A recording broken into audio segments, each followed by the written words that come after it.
My ears were still ringing from the bombs. Oni had sent me in on a recon mission, but then they'd hit the base with everything they had, almost no warning. No attempt to protect me, or Ari. Certainly not civilians. I was just another data point to them. Disposable. I could feel all the hearts and minds I'd fought for slipping away.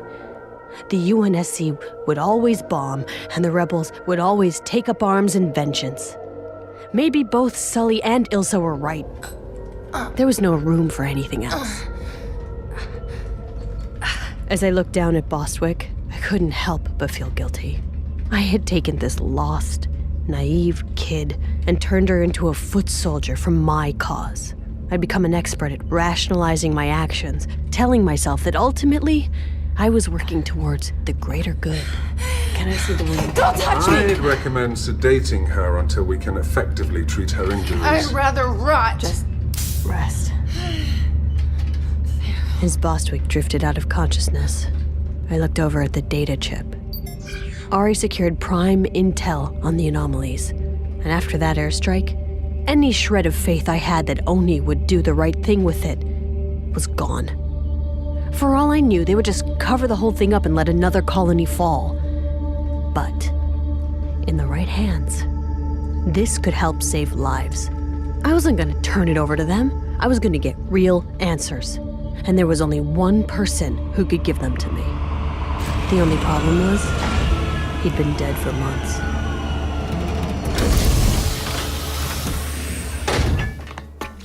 The safe house barely qualified as a house. A crumbling old farm on the outskirts of Binturong, a dusty wasteland in the outer colonies. No one around for miles, except for the occasional alien trader. Not a great place to live, but a perfect place to hide. What is this place? It's not in my database of safe houses. It's off the grid. There's some sort of signal interference here. Yeah, that's kind of the point. The safe house was an old lesson from Ari. When Oni puts you under cover, you lose everything. Every trace of who you were is wiped away to protect the mission. Ari taught me, always keep a place just for me. A place to keep memories, to stay attached to the life Oni had erased. A place I could run away to when cover got too deep. Somewhere to ground myself. Or maybe stash a secret. Who's there? Don't come in! I've got a gun! I've got two guns! Get out of the way, Mashak. Maya! You're back! I thought you'd never come back! I thought nobody would ever come back. He looked rough. Greasy hair, a thin, patchy beard. The weight he'd lost in his face made his darting, bloodshot eyes all the more unsettling. What have you been doing to my house? Oh, you have no idea what it's been like. Wait, why are you carrying a dead person? She's not dead. Here, help me get her into the bunk. Mashak Muradi. Oh, is that an AI? Well, you're rather energetic for a dead man. You've got an AI? This is Black Box. The official report indicated that you had been terminated, quite brutally, if I recall. I wish I had been. It does look like he's been tortured. He hasn't been tortured. Oh, really? Okay, well then what would you call it? She left me here with no comms, no access to Waypoint, no slush.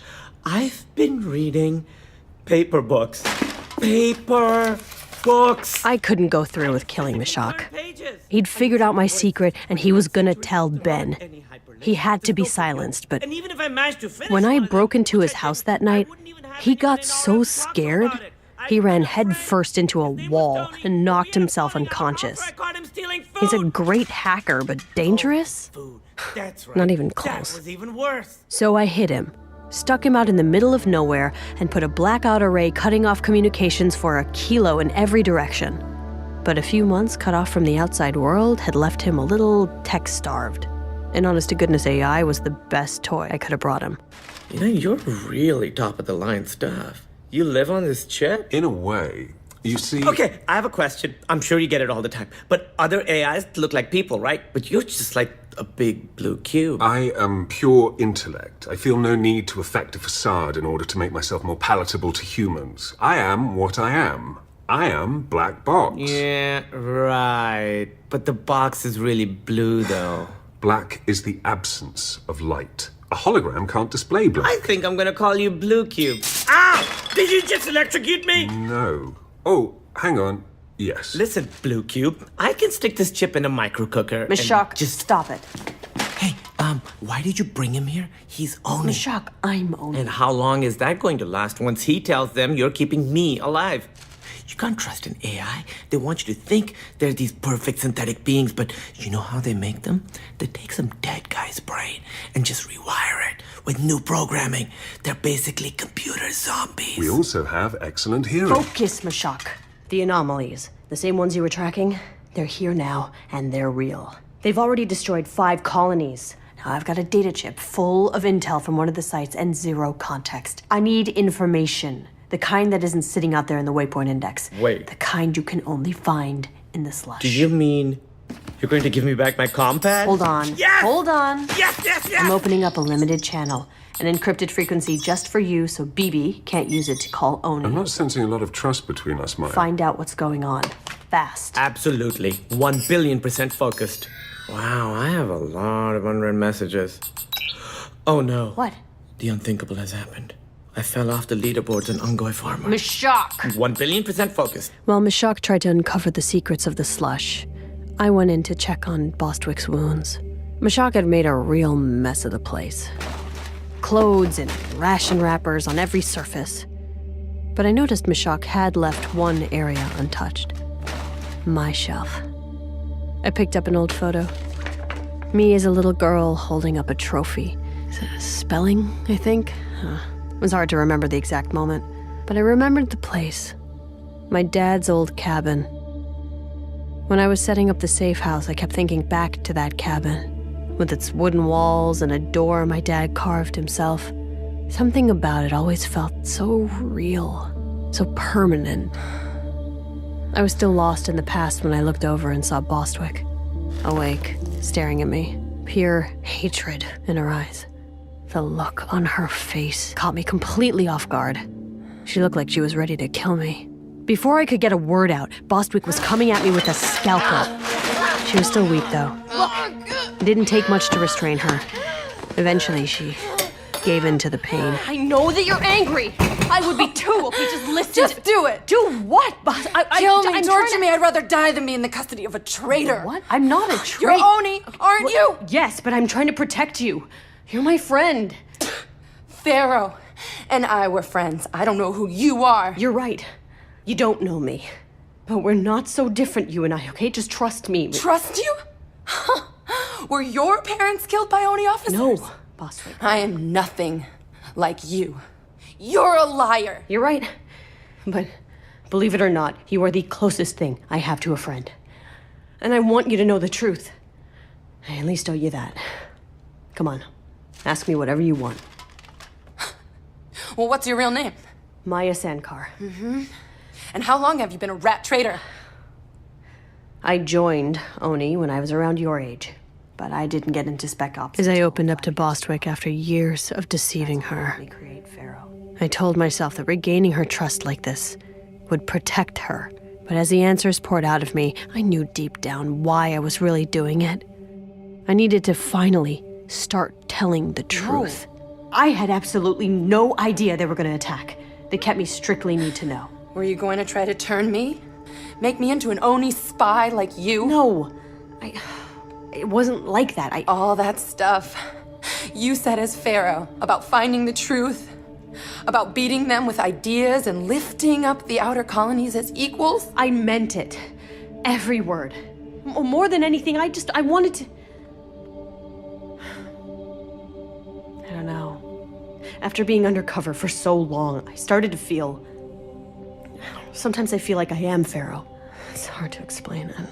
But I want what she wants, you know? And in a lot of ways, being Pharaoh makes more sense to me now than I could have... Maya! I rushed in and found Mashak with his jaw on the floor. You could have led with, "Hey, Mashak, here's your compad. And by the way, the Master Chief is dead!" Yeah, I've been a little preoccupied. What does it say? Well, the official news is that there's no news. Same speech on a loop. He died in the line of duty, protecting us all, blah, blah, blah, what a hero. But lots of speculation in the slush. theories, other theories debunking those theories.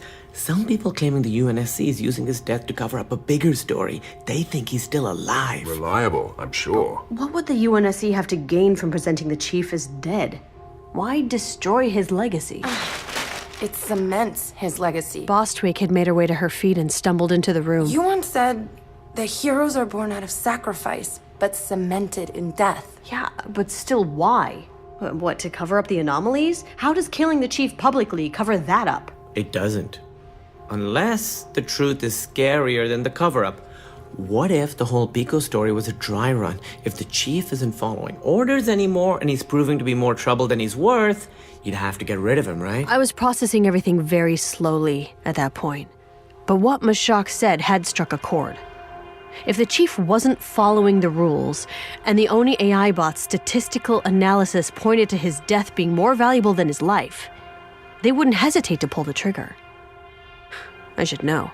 I've just been the victim to the same analysis. Okay, so is there anything specific about the anomalies? I did find one theory, but it's a little New Testament. You know the Triad? The religious cult? Yeah, they're popping up all over the place, claiming that the anomalies aren't random, that they're part of the transcendence, and that their leader, Dask, has returned, and that these anomalies are basically the galactic end times. The Triad was a religion. Sort of. I'd run into small pockets of their members a few times while undercover.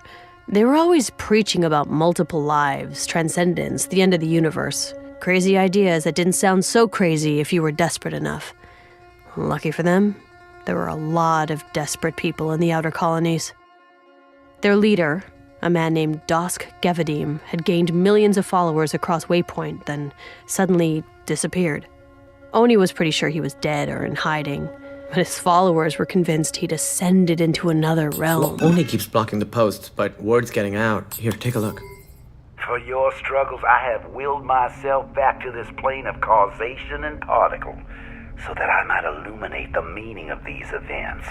Exquisite transcendence is yours for the taking. Oh, children, we are now upon the rebirth. These so-called disasters herald a new age of unification through disentanglement, a glorious unbecoming, freedom from the quivering vessels of self we've clung to for so long. Do not fear these events.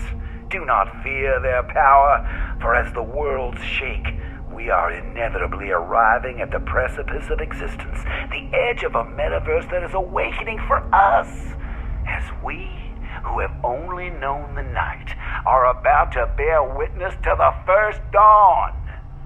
That is the advent of the third life. And I find myself humbly bestowed with a genetic imperative to release your fear, to help you step lively from the edge into ascendance. The spiritual genocide that awaits those who do not open their eyes, the abyss beneath them, I cannot bear. This is only the beginning. Could he possibly have intel on these I things? suppose. I mean, anything is possible.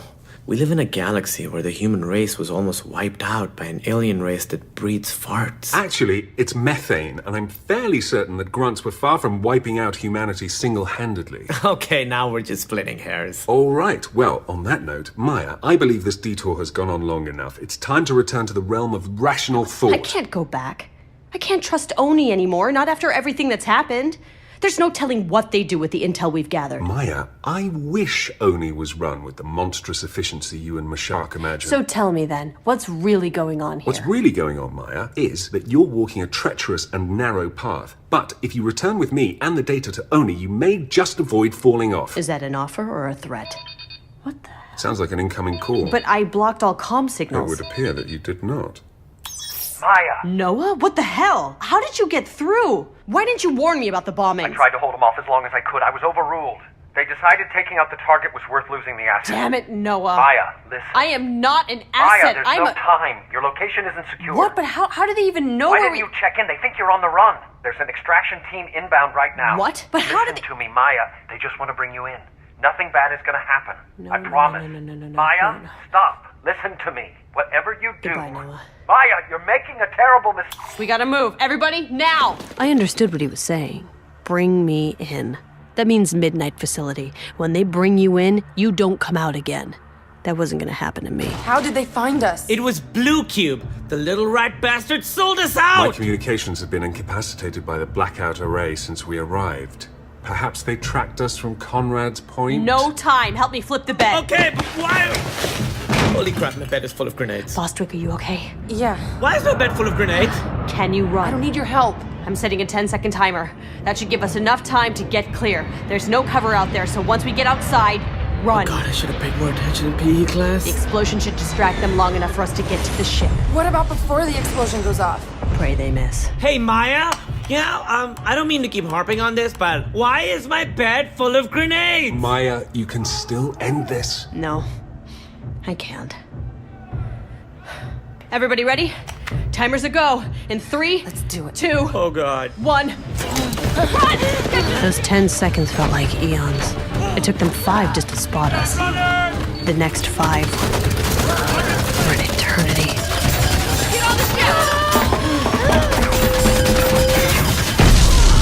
The next thing I can remember, I was standing in the cargo bay, feeling the familiar tug of acceleration as the engines engaged. Bostwick was doubled over in pain. I'm fine. I'm fine. As we left the planet's atmosphere, I didn't know where I could go. My employer had just tried to light me up. Bostwick would out me to the rebels the first chance she got. Farrow was gone. Commander Maya Sankar was gone. And with the few memories I'd kept now burning up in that safe house below, whoever it was I used to be was gone too. All I had now was an AI who wanted to turn me in, a betrayed friend who wanted me dead, a hacker with a heart of lettuce, and a data chip filled with information that could get me killed. I had no idea what to do next. But then somebody made that decision for me. What is that? What did the zombie do now? It's not me. There's a ship approaching fast off our starboard. Oh, damn it, Oni! I'm moving to full thrust. I'll I evade! recommend securing your person instead. Now! You heard him. Strap in. Normally, you can't feel how fast you're going in space. Unless, of course, somebody grabs you by the tail. Forced deceleration is nasty. If we hadn't been warned, it would have smashed us into a pile of guts on the bulkhead. But even strapped in, the G-forces can be gut-wrenching. By the time I unbuckled and fell out of my seat, all the ship's systems were shutting down. Everybody okay? They'd killed our power. We were helpless. I could hear them coming through the airlock door. An Oni acquisitions team. I tried to stand up and face them, but I was too dizzy and collapsed on the deck. There was a pneumatic hiss as the boarding tube bolted to our hull. The clink of their mag boots as they stepped across the gangway, even the sound of their TACCOMs hacking our lock system. I'd been on the other side of that door. I know what happens when they take you. I wish I could say I was brave. Farrow would have been brave, but I'd seen what happened to Ben. I was afraid of the pain. I was afraid to lose myself. I didn't want to die. I looked up as they came in. There were 3 of them, but my eyes were immediately drawn to their leader. I saw his razor-sharp beak first, bright red quills spilling out over his neck, and finally, his talons, gripping a needler, pointing it right at my chest. This wasn't Oni. This was something worse. Something more unpredictable. Jackals.